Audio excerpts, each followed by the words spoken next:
वो इबादत गाहें जो आसार कदीमा में शामिल हो चुका है। खुद हुकूमत हिंद का जो 1991 का जो इबादत एक्ट है उसमें साफ तौर पे बात कही गई है कि जो 1947 में जो इबादत गाहें जिस सूरत में थी वो उसी सूरत में रहेगी। मैं समझता हूँ कि पूरे दुनिया में हिंदुस्तानी अदालत का मजाक बन रहा है और कुछ लोग हिंदुस्तान में बैठ करके ये सोच रहे हैं कि इन मस्जिदों के ज़रिए हम इस मुल्क से इस्लाम को ख़त्म कर देंगे, मुसलमानों को ख़त्म कर देंगे, ये मस्जिदें बर्बाद कर देंगे, इबादत गाहें बर्बाद कर देंगे, ये मदारिस बर्बाद कर देंगे। जो लोग इस्लाम को ख़त्म करने की सोच रहे हैं, मैं समझता हूँ कितने लोग ख़त्म हुए, लेकिन जितना आप इस कौम को या ख़ास तौर से इन चीज़ों को आप दबाने की कोशिश करेंगे उतना ही तेज़ी के साथ इसका गलबा होगा। लेकिन हमारे मुल्क में जो सियासत है, नफरती सियासत, उसका असल मकसद यही है, ये लोग हिंदुओं को भी, मुसलमानों को भी, आम जनता को बेवकूफ़ बना करके और जो असल इश्यूज़ है, जो इंसान की ज़िंदगी जीने के लिए जो बुनियादी चीज़ें हैं, उनके बजाय इमोशनल इश्यूज़, ख़ास तौर से मज़हब का सहारा लेकर के ये लोग सियासत करने के आदी हो गए हैं। द रिपब्लिकन टाइम्स, खबर ही नहीं विश्लेषण भी। सलाम, नमस्कार, सत श्री अकाल। आप देख रहे हैं रिपब्लिकन टाइम्स में रज़ूर रहमान। और आज हमारे स्टूडियो में हमारे साथ बात करने के लिए वरिष्ठ पत्रकार शाहनवाज बदर कासमी साहब। ये आज का जो मुद्दा है संबल की घटना है। संबल की घटना की जितनी मजम्मत की जाए वो कम है। सवाल पैदा होता है कि आखिर इस तरह की घटना क्यों होती है और ऐसे हालात पैदा क्यों होते हैं। आजकल दुनिया को देख लीजिए, दुनिया चांद पर नई दुनिया तलाश करने में व्यस्त है, लेकिन हमारा देश, हमारा भारत, हमारे देश की सरकार, जो ख़ास करके बीजेपी सरकार है, मैं खुल के बोल रहा हूँ कि वो हिंदू मुस्लिम मंदिर मस्जिद और एक तरफ से एक रिवाज चल चुका है कि मस्जिदों के अंदर मंदिरों को तलाश करने की, कि फलाना जगह फलाना मंदिर है, फलाना जगह फलाना मंदिर। आखिर इससे हासिल क्या होगा? ये जब देश में कानून बन चुका है कि आज़ादी से कबल जो भी धार्मिक स्थल है, चाहे वो मंदिर हो, मस्जिद हो, गुरुद्वारा हो, चर्च हो या कोई भी सार्वजनिक स्थान हो, वो यथावत रहेगा, उसमें किसी की भी दखलंदाजी नहीं होगी। तो फिर जब से भाजपा सत्ता में आई है, केंद्र की सत्ता में, तब से इस तरह की बातें सामने आई। बाबरी मस्जिद की जहाँ तक बात करें तो बाबरी मस्जिद को लेकर काफ़ी लंबे समय से, काफ़ी लंबे अरसे से हिंदुस्तान में तरह तरह के हर तरफ कभी यहाँ मसला पैदा हो जाता है, कभी वहाँ दंगे की स्थिति, मतलब एक सियासत भी काफ़ी हो रही थी। लोग तंग हो चुके थे। लोगों ने सोचा कि चलो बाबरी मस्जिद का मसला हल हो जाएगा तो इस तरह से हिंदू मुस्लिम और मंदिर मस्जिद की सियासत पे लगाम लगेगा, लेकिन हुआ नहीं। अब चूंकि इसलिए नहीं हुआ कि बार बार कभी पहले वहाँ वाले क्या कहते हैं कि यूपी में एक और जो क्या कहते हैं, हाँ, ज्ञान पापी पर सर्वे का मामला हुआ। अब ये संबल की जामा मस्जिद को लेकर हुआ है। अब आज की जो इनकलाब में खबर छपी है कि अजमेर शरीफ के दरगाह में भी मंदिर होने का दावा कोर्ट में दाखिल किया गया और कोर्ट ने मंजूर भी कर लिया है। 20 दिसंबर को इसकी सुनवाई होनी है। सवाल ये है कि आखिर जब कानून बन चुका है तो फिर कुरेदने की क्या बात है? मुस्तकबिल में या माजी में क्या हुआ, कैसे हुआ, ये आज का जनरेशन नहीं जान रहा है। आज का जनरेशन चाह रहा है कि हम ज़्यादा से ज़्यादा एजुकेशन पे फोकस करें, देश को आगे ले जाने की कोशिश करें। इस पर आज का युवा सोच रहा है। लेकिन ये जो धार्मिक मुद्दे को जिस तरह से, चाहे सरकार हो, चाहे नेशनल मीडिया हो, चाहे इस जहनियत के लोग हो, जो धार्मिक मुद्दों को बहुत ज़्यादा तवज्जो दे रहे, धर्म की मतलब एक तरह से कि धर्म का रखवाला बने बैठे, मतलब धर्म मोहताज है इन लोगों की रहनुमाई की ये इस तरह से साबित कर रहे हैं, जबकि हकीकत में इनकी औकात नहीं है किसी भी धर्म की रहनुमाई करने की। धर्म चाहे कोई भी हो, धर्म अपने आप में सर्वशक्तिमान होता है, उसको किसी के सहारे की या किसी क्या कहते हैं सरकार की, मीडिया की या उस तरह की ज़हनियत वाले लोगों की ज़रूरत नहीं है। सवाल है कि आखिर देश किस दिशा में जा रही है।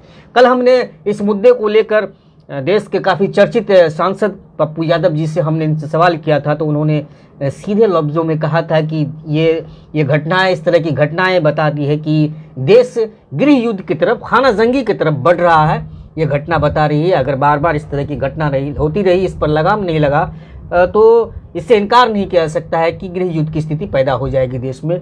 तो इससे तो सभी लोग पिसे जाएंगे, इसमें सभी लोग मारे जाएंगे। कोई भी दंगा हो, कोई भी क्या कहते हैं विवाद हो, या उसमें जो भी घटनाएं क्रम होती है या मारपीट होती है या गोली या चलती है, तो वो किसी धर्म से पूछ कर फलाना धर्म का हम उसको लगेंगे या ढिकाने धर्म का है तो उसको लगेंगे, ऐसा तो कुछ नहीं। मारे तो सभी जाते हैं और ज़्यादातर मासूम माने जाते हैं। संभल की घटना में देख लीजिए, 5 लोगों की मौत हो गई। जो बातें सामने आ रही है, कई सीनियर वरिष्ठ वकील लोगों ने, अधिवक्ताओं ने और मीडिया कर्मियों ने, बड़े बड़े जर्नलिस्ट ने इस पर आपत्ति जताई, अफसोस जताया है कि आखिर जो भी हुआ ये दुर्भाग्यपूर्ण है कि इतनी जल्दी एक तरफा एक पक्ष को सुना गया। फिर जस्ट उसके तुरंत कुछ ही घंटों पे सर्वे टीम वहाँ पहुँच जाती है, जामा मस्जिद में सर्वे का काम शुरू कर देती है। जो वीडियो वायरल हो रहा है उसमें जो सर्वे टीम जा रही है उसके साथ बीजेपी, आरएसएस के लोग, हिंदू सेना के लोग हैं, वो लोग नारेबाजी करते, कहीं ना कहीं उकसाने का काम करने का भी काम किया गया और फिर हालात बेकाबू हो गया। तो क्या देख रहे हैं आप, चूँकि देश दारुल हुकूमत में रहे हैं, सहाफ़त किए, वहाँ पत्रकारिता को आपने, बहुत सारी चीज़ों को आपने बहुत नज़दीक से देखा है, आपकी गहरी पकड़ भी है इन सभी चीज़ों पे। आप अपने नज़रिया से क्या सोचते हैं और किस तरह से इसको देखते हैं? सबसे पहले तो मैं शुक्रगुज़ार हूँ आपका कि आपने इतने अहम मौजू पर हम बातचीत करने के लिए, तबादला ख्याल करने के लिए हम लोग आपस में बैठे। और सबसे बड़ा जो मुद्दा है और सबसे जो अहम बातें हैं वो ये है कि ये ईमान और कुफ्र का जो मसला है ये आज से नहीं है, ये इब्तिदा इस्लाम से है। और ख़ास तौर से हिंदुस्तान में जो हालात ख़राब हुए वो जिस तरीके से आज़ादी हिंद से कब्ल जिस तरह से इस देश को अंग्रेज़ों की ग़ुलामी से आज़ाद कराने के लिए हमारे हिंदू मुसलमान तमाम हमारे आबा व अज़दाद ने मिलजुल करके इस देश को ग़ुलामी से आज़ाद कराने की जद्दोजहद किया और अल्हम्दुलिल्लाह तवील जद्दोजहद के बाद उसमें कामयाब हुए। लेकिन बदकिस्मती से ये देश 2 हिस्सों में बट गया, मज़हब के नाम पे या जो भी इसके लिए ज़िम्मेदार हों, बहरहाल। लेकिन उसका असर जो है उस वक्त तो इतना महसूस नहीं हुआ, लेकिन वो जहर दिन ब दिन फैलता चला गया। और उस जहर का इजहार सन 1992 में जब बाबरी मस्जिद का हादसा सानहा पेश आया, तो उस वक्त ऐसा लगा कि पूरे मुल्क में हिंदू और मुसलमानों के दरमियान जो एक नफ़रत की जो सियासत है उसकी शुरुआत हुई मुल्क में।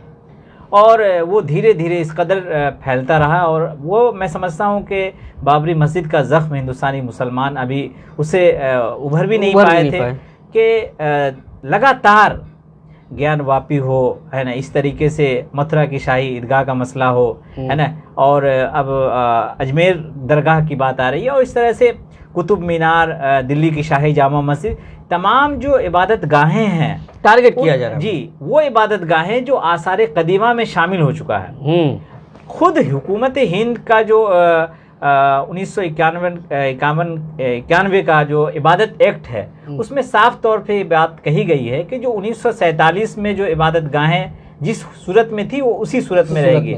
लेकिन मैं समझता हूँ कि पूरे दुनिया में हिंदुस्तानी अदालत का मजाक बन रहा है।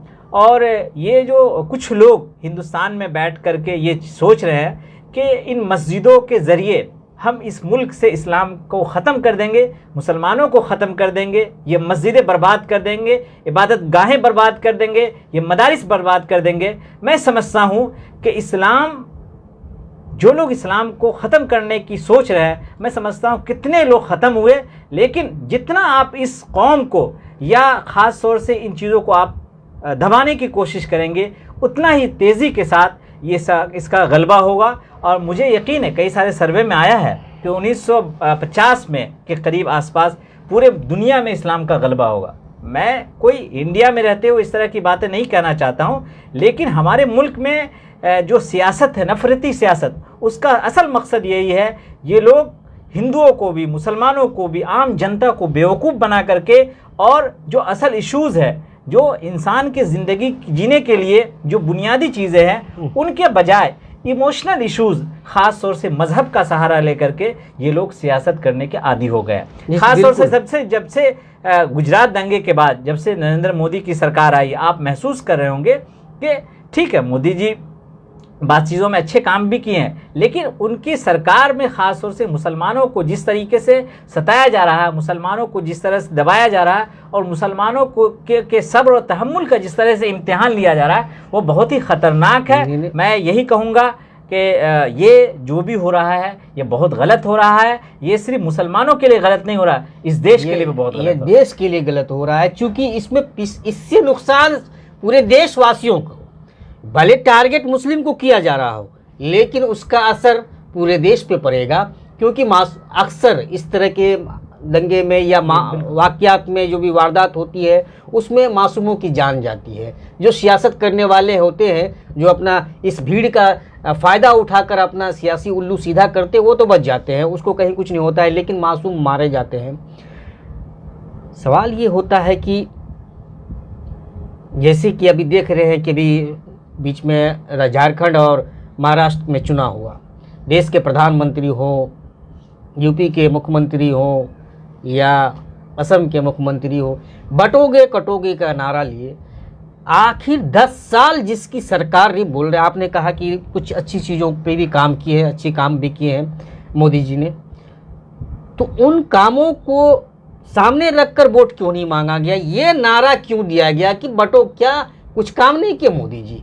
जो बटोगे तो कटो का नारा देकर वोट हासिल किया गया। ये क्या लैंग्वेज है? देश के वजीर आजम, देश के प्रधानमंत्री, ये खास करके सभी जान रहे हैं वो किसको कह रहे हैं बटोगे कटोगे। लोग बेवकूफ़ नहीं है। 10 सालों में जो भी इनका कार्यकाल रहा, जो भी काम करने का जो तरीका रहा, भाषण देने में जो भी तरीका रहा कि कपड़ों से पहचान करो, और भी बहुत सारी बातें हैं। कभी एक फिल्म आई थी, उसको उनकी तारीफ मंच से कर रहे चुनाव के दौरान, कहीं वो फिल्म में कम्प्लीटली मुसलमानों को मतलब एक बदनुमा तरीके से दिखाया गया था, उसकी तारीफ करते नजर आए, कहीं ना कहीं प्रमोशन कर रहे थे फिल्म की। तो देश के प्रधानमंत्री तो देश सभी के प्रधानमंत्री होते हैं ना।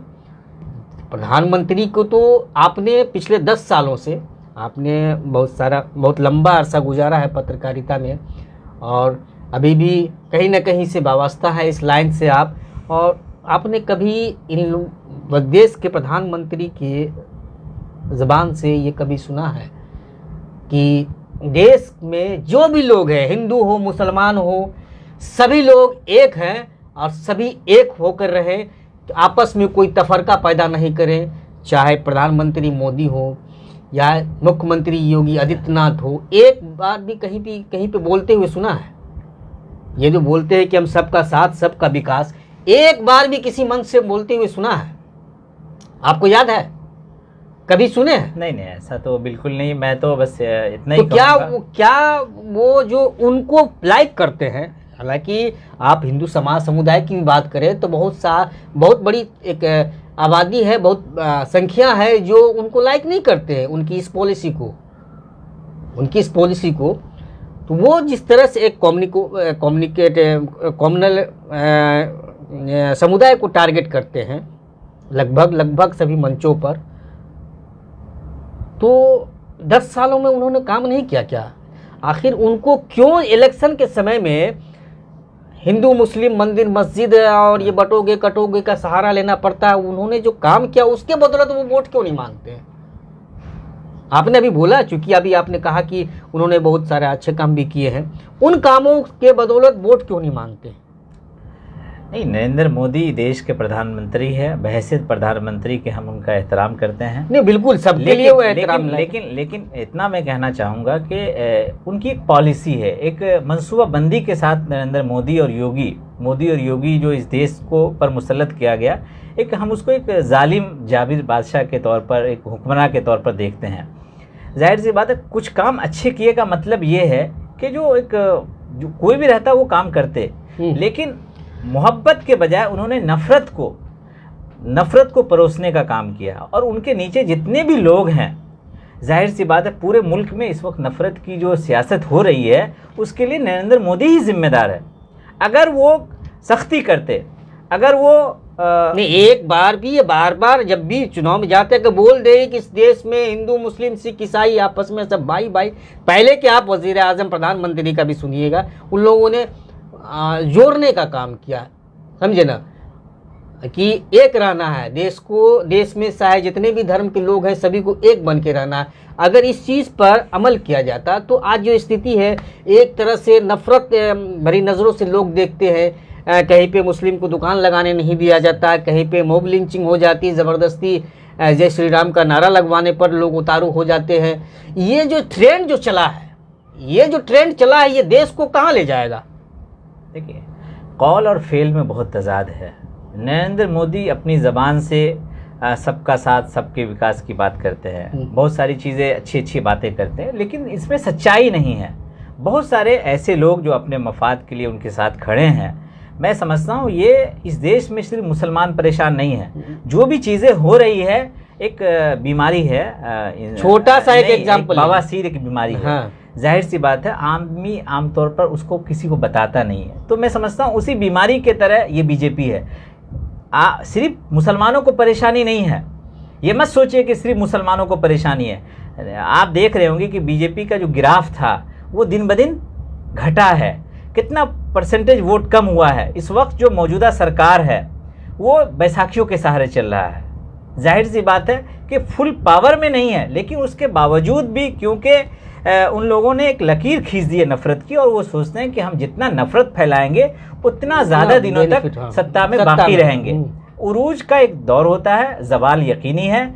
मैं इतना ही कहूँगा कि ये देश हमारे बुज़ुर्गों की अमानत थी, और अगर हम लोग इस देश में सही सलामत हैं, उन्हीं बुज़ुर्गों की दुआओं और जद्दोजहद का नतीजा है। मौजूदा हिंदुस्तान की तारीख़ लिखने वाले जब हमारी नस्लें पढ़ेंगे इसको, तो सर फ़ख्र से ऊंचा नहीं होगा बल्कि शर्मिंदगी से झुक जाएगा। इस देश को बर्बाद करने के लिए, इस देश को बदनाम करने के लिए, इस देश में हिंदू और मुसलमानों के नाम पर नफ़रत फैलाने के लिए जो लोग भी काम कर रहे हैं, मैं समझता हूँ कि वो सबसे बड़े दहशतगर्द, सबसे बड़े मुजरिम और सबसे ज़्यादा जो है घटिया और गंदा इंसान है। मैं समझता हूँ कि चाहे वो सियासत में हो, पत्रकारिता में हो या समाज में हो, कहीं भी हो, जो लोग भी नफरत की सियासत कर रहे हैं वो बिल्कुल भी काबिल कबूल नहीं है। आप सिर्फ सरकार, बीजेपी सरकार को ही दोषी नहीं मानिए। आप देख लीजिए, मीडिया का रोल देख लीजिए। आप जैसे कि ये संभल वाली जामा मस्जिद का कोर्ट में अर्जी दाखिल की गई, क्या ज़रूरी, कितनी हड़बड़ी थी कि बिना दूसरे पक्ष को सुने हुए क्या कहते हैं कि आदेश सर्वे का दे दिया गया कोर्ट से, फिर उसके बाद कुछ ही घंटे में सर्वे टीम पहुंच जाती। इतनी हड़बड़ी क्यों थी? क्या जो जज के कुर्सी पे बैठे हैं उनको अंदाज़ा नहीं कि ये संवेदनशील मामला है, इसमें बड़ा हिसाब से काम लेने की ज़रूरत है, बहुत समझदारी से काम लेने की ज़रूरत, थोड़ी सी हड़बड़ी बहुत बड़े वाक़यात को पैदा कर सकता है। जो हुआ भी, तो जज की कुर्सी तो बहुत मायने रखता है ना। देखिए, बाबरी मस्जिद के फ़ैसले को आप अगर पढ़ेंगे और उसको गौर से देखेंगे तो बाबरी मस्जिद को मंदिर तोड़ करके नहीं बनाया गया। खुद सुप्रीम कोर्ट ने इसकी वजाहत की और इसको कबूल किया, लेकिन उन्होंने आस्था के बुनियाद पर यह फैसला लिया। मैं समझता हूँ कि आस्था के बुनियाद पर इसके बरअक्स फैसला होता कि वहाँ अगर किसी मंदिर पर अगर हम ये कह दें कि वहाँ मंदिर पर पहले ये मस्जिद थी इसलिए वहाँ का सर्वे कर लीजिए। जिस तरीके से अभी कितने सारी जो तारीख़ी मकामात हैं उन जगहों को, मस्जिदों को, ईदगाहों को, इबादत खानों को जो लोग सर्वे कराने पर तुले हुए हैं, और सुप्रीम कोर्ट और मकामी अदालत से लेके हाई कोर्ट, वो तमाम लोग ऐसे बेचैन और तड़प रहे हैं कि ऐसा लगता है कि बस हाई कोर्ट नहीं, सिर्फ नेशनल मीडिया को भी देख लीजिए ना। नहीं, संभल में जो वाकया हुआ वो मकामी अदालत की वजह से हुआ, और इतनी उजलत पसंदी थी। मैं समझता हूँ इतनी हड़बड़ी किस चीज़ की? मैं समझता हूँ कि ये सब जो कुछ भी हो रहा है, ऐसा लग रहा है कि इस देश को जानबूझ करके बर्बाद करने की साजिश हो रही है। और ये जो लोग भी अदालतों की कुर्सियों पर, वो एक बाइज्जत कुर्सी है, लेकिन उसको इतना ज़्यादा दागदार बना दिया गया। पूरी दुनिया में जग हंसाई हो रही है। हिंदुस्तानी अदालत का मजाक बनाया जा रहा है। खुद हिंदुस्तान के लोग उस पर यकीन नहीं कर रहे हैं, चाहे हिंदू है या मुसलमान, सब लोग मजाक, मतलब ऐसा लग रहा है कि ये अदालत क्या कर रही है, हुकूमत क्या कर रही है, उसकी एक जिम्मेदारी है। ये सब तो बड़ा संवेदनशील मामला है। इस देश में इंसान जो है, इस देश में इंसान जानवरों से ज़्यादा बदतर जिंदगी गुजार रहा है। हम लोग जिस इलाके में हैं, आप देख लीजिए पूरा का पूरा इलाका, यहाँ कैसी हालत है, इंसान किस तरह ज़िंदगी गुजारता है। लेकिन इस देश को, दुनिया की सबसे बड़ी आबादी वाला देश, किस तरह की पोजीशन में है कि यहाँ सबसे बड़ा मुद्दा कि मस्जिदों के अंदर इबादत खाने जो हैं, उनके अंदर जो है पता नहीं जाने कब ये कहा जा रहा है कि इस मस्जिद के अंदर जो है पहले मंदिर था, उस मस्जिद के अंदर। तो मैं समझता हूँ कि इसके बरअक्स अगर मंदिरों के अंदर मस्जिद तलाश करने की शुरुआत अगर हो जाए, तो मैं समझता हूँ कि इस मुल्क में को जो नफ़रत और खाना जंगी या जो भी कह लीजिए, जो युद्ध की जो स्थिति है हिंदू मुसलमानों के दरमियान, ये रोक नहीं सकता। मैं समझता हूँ कि मुसलमानों का दिल कितना बड़ा था कि उन्होंने मालूम होने के बावजूद कि अदालत का फ़ैसला गलत है बाबरी मस्जिद में, लेकिन कबूल किया। मैं समझता हूँ कि अदालत पे और कुर्सियों पे जो लोग बैठे हैं, उनसे यही कहूँगा कि मुसलमानों के जज्बात का ख्याल रखा जाए और उनके सब्र तहम्मुल को इतना ज़्यादा वो ना किया जाए कि ऐसी हालत हो जाए जो जिसको रोक ना पाए। देखिए, चाहे मस्जिद के अंदर मंदिर की तलाश हो या मंदिर के अंदर मस्जिद की तलाश हो, ये दोनों ही लिहाज से गलत है, क्योंकि ये कम्प्लीटली लोगों में एक क्या कहते हैं कि हिंसात्मक भावना पैदा करेगा। किसी के भी आप दीनी दरसगाह में, दीनी इबादत गाह में आप जाएंगे, वहाँ आप दावा ठोकेंगे, जाहिर सी बात है लोगों की भावनाएं आहत होगी, लोग उसका विरोध करेंगे। और जिस तरह से आपने देखा होगा कि सोशल मीडिया पर वायरल हो रहा है कि गोली चलाई जा रही है पुलिस के द्वारा, पत्थर फेंका जा रहा है, उधर से भी हुआ होगा, इससे हम इनकार नहीं कर सकते। लेकिन गोली मारने का जो मामला है,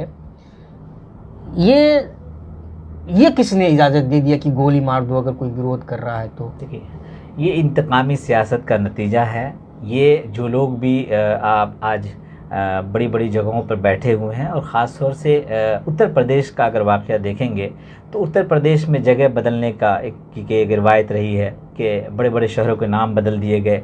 नफ़रत की जो इंतहा है, जो आखिरी हद है, मैं समझता हूँ कि उत्तर प्रदेश की जो पुलिस है, सभी चीज़ों से उत्तर फायदा प्रदेश क्या है की जो पुलिस है, उन्होंने जो हरकत की है, मैं समझता हूँ उन तमाम पुलिस वालों को सूली पर चढ़ाना चाहिए, उनको फांसी होनी चाहिए। लेकिन उसके बावजूद इस वाक़ये के बाद जो मुस्लिम इलाके हैं वहाँ, उन तमाम जगहों पे छापे मार के उनको पकड़ा जा रहा है, सताया जा रहा है। पूरे संभल के वाक़ये को अगर आप गहराई से देखेंगे तो बाबरी मस्जिद के वाक़यात के तर्ज पर बार बार इस तरह का एक कोशिश हो रही है, क्योंकि फिरका परस्त ताकतों के हौसले बुलंद हो गए। बताया जा रहा है कि 30,000 मस्जिदों का लिस्ट है। जाहिर सी बात है, 30,000 हो ये तो, वो सिर्फ मस्जिदों का मसला नहीं है, ये खानकाहें, इबादत गाहें, बहुत सारी ऐसी जगहों को ये लोग ये सोचता है कि मस्जिदों के अंदर, अरे भाई आप उससे क्या हासिल हो जाएगा? मैं कहता हूँ अगर खोद के वहाँ मंदिर ही बन जाती है तो उससे क्या हासिल हो जाएगा? देश चांद पे पहुँच जाएगा, जो लोग तरक्की कर जाएगा। जी, जो लोग भी इस तरह की चीज़ों में इन्वॉल्व है। आप इतनी मंदिर है, चाहे मस्जिद हो, यहाँ तो लोग इबादत करने वाले नहीं मिलते। आप गौर से देखिए ना, लोग इबादत पूजा करने वाले लोग नहीं मिलते हैं। आप इतनी फिर एक्स्ट्रा मंदिर बनाने के लिए एक्स्ट्रा मंदिर की तलाश कर रहे हैं। ये इससे देश को क्या फ़ायदा मिल जाएगा? अल्लामा इकबाल ने कहा था, सारे जहां से अच्छा हिंदुस्तान हमारा। अगर मौजूदा दौर में अल्लामा इकबाल होते तो ये शेर नहीं लिखते। ये इस वक्त की जो मौजूदा सियासत है, मैं समझता हूँ बहुत ही नफ़रती सियासत है, और इन तमाम पहलुओं को पेश नज़र रखते हुए हमारी अदालत को भी, जो लोग सरकार में बैठे हों उनको भी, और ख़ास तौर से अपोजिशन पार्टियों की बड़ी जिम्मेदारी बन जाती है। बहुत सारे ऐसे कवानीन बनाए जा रहे हैं जिसका असल मकसद मुसलमानों को एक समय से उनको एक इस अंदर से एक ऐसा माहौल पैदा करना, माहौल क्या, उसको जलील करना और एहसास कमतरी का शिकार बनाना। इस तरह से पॉलिसी क्या ज़रूरत है 3 तलाक मामले की? क्या हो गया उससे? आप सरकारी आंकड़ा देख लीजिए ना, मुसलमानों से ज़्यादा तलाक तो अदर कौम में है, और उनके आप सरकार में बैठे हैं, उनको तो खुद देखना चाहिए कि तलाक का जो टारगेट है, जो संख्या है वो क्या है। फिर भी बनाए के लिए उससे क्या मिल गया, सिर्फ जलील करने के अलावा, नीचा दिखाने के अलावा। अब आप मामला वक्फ बोर्ड का आ गया है। अब वक्फ बोर्ड को आप देख लीजिए, वक्फ बोर्ड पर जिस तरह से सियासतें हो रही है, असल मुद्दा गायब है। अडानी का मुद्दा गायब है, ईवीएम का मुद्दा गायब है, बेरोजगारी का मुद्दा गायब है, महंगाई लोगों का कमर तोड़ के रख दिया है, वो मुद्दा गायब है। तो कहीं ना कहीं लोग बोलते भी हैं कि इन सारे मुद्दों को दबाने के लिए इस तरह से टारगेट किया जा रहा है, धार्मिक चीज़ों, सांप्रदायिक चीज़ों पर एक टारगेट किया जा रहा है। खास क्योंकि बहुत सारे आप देखे होंगे, सोशल मीडिया आप भी यूज़ करते होंगे, मेरे ख्याल से आप देखते होंगे कि लोग बहुत कुछ लोग ऐसे हैं जो मुसलमानों पे जो ज्यादती होती है उस पर बहुत खुश होते हैं। बिल्कुल बिल्कुल, सोशल मीडिया से अंदाजा होता है। जबकि इंसानियत के नज़रिए से लोगों को देखना चाहिए किसी भी ज्यादती को, ना कि किसी धर्म के नज़रिए से देखना चाहिए। और खुश होते हैं तो लगता है कि उनको भी लगता है कि नहीं, हमको समर्थन मिल रहा है, और समर्थन मिल रहा है जिसका नतीजा देख लीजिए क्या हो रहा है। इस तरह से घटना तो नहीं होती थी जिस तरह से घटनाएं हो रही है। मतलब ये दोहरा रवैया है कि आप कहते हैं कि दंगा, योगी जी बोलते हैं कि हमारे शासनकाल में दंगा नहीं हुआ।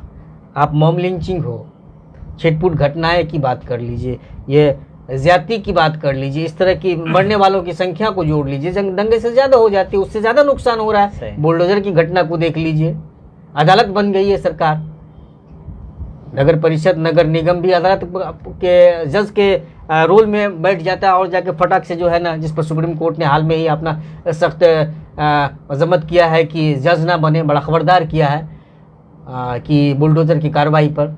लेकिन सवाल यह है कि कार्रवाई पर सुप्रीम कोर्ट भी कई चीज़ों पर मनाही करती है, उसके बावजूद भी देख रहे हैं कि उन चीज़ों को सरकार मान नहीं रही है। तो फिर ये हालात दोहरा रवैया जो है कि वजीर आजम, ये दोहरा रवैया है या नहीं, हमारे मुल्क में वजीर आजम मस्जिदों के अंदर मंदिर तलाश करते हैं, उनके लोग मुसलमानों से नफरत करते हैं, उनके साथ सौतेला बर्ताव करते हैं। और वही वजीर आजम जब अरब मुल्कों में जाते हैं तो मस्जिदों में घूमते हैं, वहाँ फोटो खिंचवाते हैं, जो शेख लोग हैं उनके साथ गले लगते हैं। तो मैं समझता हूँ कि ये एक बहुत ही गंदी और घटिया राजनीतिक चल रही है इस देश में। और इस देश की जो राजनीतिक है कि इसमें तो सियासतदानों का तो कुछ नहीं बिगड़ेगा तो हम और आपके जैसे, चाहे हम हिंदू या मुसलमान हो, जो भी लोग हैं उन लोगों का बिगड़ेगा। ये जो नफरत की सियासत थी, अभी मान लीजिए अभी मोहल्ले में किसी तरह का तनाव की स्थिति पैदा हो जाए, सपोज दैट मेरे ही मोहल्ले में, तो मोहल्ले में जितने हिंदू मुस्लिम सब तो परेशान होंगे।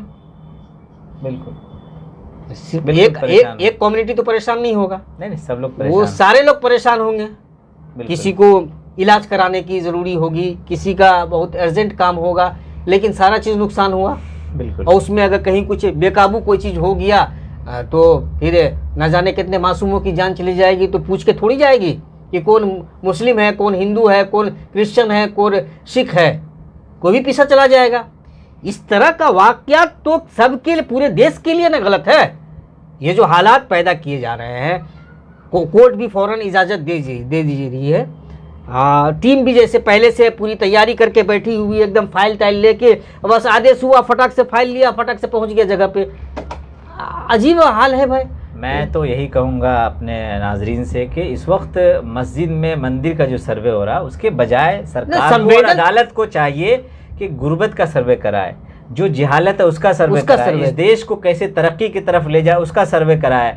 बहुत सारे ऐसे मसाइल हैं जो इंसान से जुड़े हुए हैं, इंसानी ज़िंदगी से जुड़े हुए हैं, उन मौज़ूआत को उठाने की ज़रूरत है, ना कि हर मस्जिद में मंदिर तलाश करने की। मैं समझता हूँ कि हमारा देश एक बहुत गलत रुख की तरफ जा रहा है और इसके आइंदा आने वाले जो दौर हैं उसमें बहुत ही ख़तरनाक नताइज बरामद होंगे। और यकीनी तौर पर इससे जो हम लोग को ऐसा लगता था कि बाबरी मस्जिद के कज़िये के बाद ये सिलसिला ख़त्म हो गया है, लेकिन अदालत की हरकतों की वजह से, अदालत की हरकतों की वजह से और इस देश पे जो लोग बैठे हुए हैं गद्दियों पर, उन लोगों का एक बैक सपोर्ट की वजह से नफ़रत की सियासत दिन ब दिन हावी होता जा रहा है। इस ऐसे माहौल में मैं समझता हूँ कि इस देश की जो खूबसूरती है वो यही है। अपने इलाके से ही देख लीजिए, अनेकता में कमीशनी एकता। का इलाका है, अनेकता कि में आज तक एकता। कभी दंगा फसाद नहीं हुआ। मैं समझता हूँ कि जो लोग भी जहाँ भी है वो इस तरह की नफरती सियासत को नकारें और इस देश की तरक्की और खुशहाली में तन मन धन के साथ आगे लगें। और जो लोग भी, अगर हम लोग उनको नज़रअंदाज करने लगेंगे, उन लोगों का बाइकाट करने लगेंगे, ऐसे लोगों को नज़रअंदाज करेंगे, तो यकीनी तौर पर इससे हमारा देश मजबूत होगा। कहीं न कहीं ऐसे लोगों को समाज के कुछ लोग हैं जो कि बढ़ावा देते हैं, उनको उनके कामों से खुश होते हैं, वाहवाही करते हैं, तभी तो हौसला मिल रहा है। बिल्कुल। नहीं तो अगर सच पूछिए, अगर लोग खुलकर ऐसे लोगों पे तनकीद करने लगे और उनको थोड़ा सा आईना दिखाने लगे तो इन लोगों की हिम्मत नहीं होगी। लेकिन बात है कि लोग, बहुत सारे लोग हैं जो इसको गलत मानते हैं लेकिन बोलना नहीं चाह रहे हैं, जबकि बोलने की ज़रूरत है, क्योंकि ये आग धीरे धीरे पूरे देश के खित्ते खित्ते तक पहुंच जाएगी तो सब न पीछे जाएंगे। बिल्कुल बिल्कुल सही, बिल्कुल सही है। कोई थोड़ी बचेगा। तब विश्व गुरु बन जाएगा देश ना। नहीं, विश्व गुरु बन जाएगा ना। जो विश्व गुरु बनाने का जो दावा किया जा रहा है, थपथपाया जा रहा है, तो विश्व गुरु बन जाएगा। आज हिंदुस्तान इतना मजबूत देश है, क्या सिर्फ हिंदुओं की वजह से? नहीं, सबका, सब लोगों सबका की योगदान कोशिशों है। की वजह से। ये बात सब लोग जानते हैं, हिंदू भी जानते हैं, मुसलमान भी जानते हैं, हिंदुस्तान का हर शहरी जानता है कि जाहिर सी बात है कि तमाम बुजुर्गों की जद्दोजहद के बाद आज हम यहाँ पहुँचे हैं। लेकिन ये जो नफरत की सियासत है वो हमें आगे ले जाने के बजाय दिन ब दिन पीछे ले जा रहा है, जो इस देश के लिए, हम सब के लिए, हमारे समाज के लिए और आने वाली नस्लों के लिए बहुत ही अफसोस की बात है, लम्हा फिक्रिया है। मैं यही दुआ करूँगा कि जो इस तरह की नफ़रतें हैं वो ख़त्म हो और मोहब्बत का जो चिराग है वो आप जहाँ रहे मोहब्बतों का चिराग जलाइए, आगे बढ़िए, और इसी में हमारी तरक्की है, खुशहाली है और इस देश का भला है। बिल्कुल, मोहब्बत का चिराग जलाने की ज़रूरत है। चाहे आप जिस जगह पे हो, जिस प्रोफेशन में हो, वहाँ अपने काम से, अपनी बात से, अपने रहने सहने के अंदाज से मोहब्बत के चिराग को जलाते चलिए। लोगों में कि ज़्यादा से ज़्यादा लोगों में आपसी भाईचारा कैसे कायम रहे, क्योंकि देश बहुत ख़राब स्थिति से गुज़र रहा है। लोग जो सियासत हो रही है बड़े गंभीर तरीके से, सुनियोजित तरीके से एक नफ़रत की सियासत का बाज़ार गर्म किया जा रहा है। हर तरफ इस फिज़ा को गर्म किया जा रहा है, हवा को, और पुल पकड़ाया जा रहा है।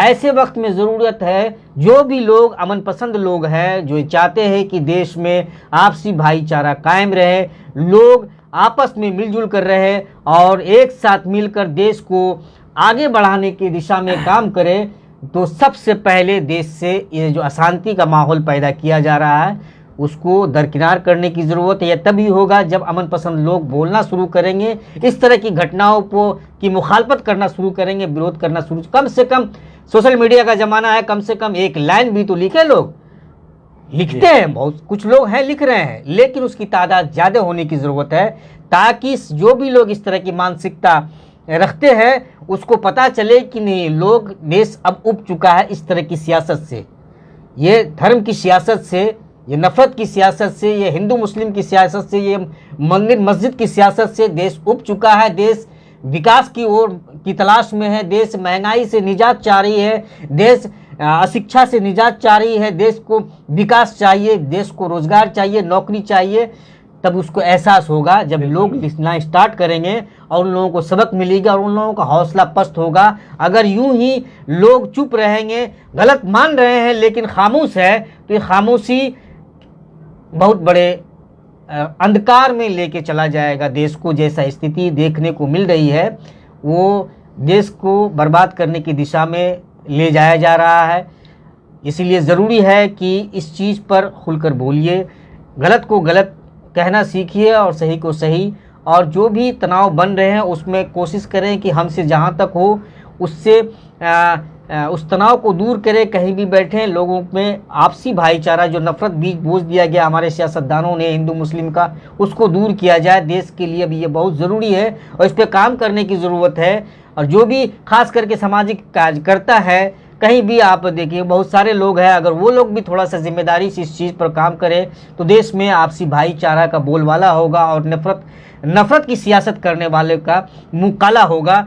इसी के साथ आज आप हमारे साथ इस मौजू पे, बहुत अहम मौजू था, उस पर आप हमारे साथ हमको समय दिए, संजोग से मुलाकात हो गई।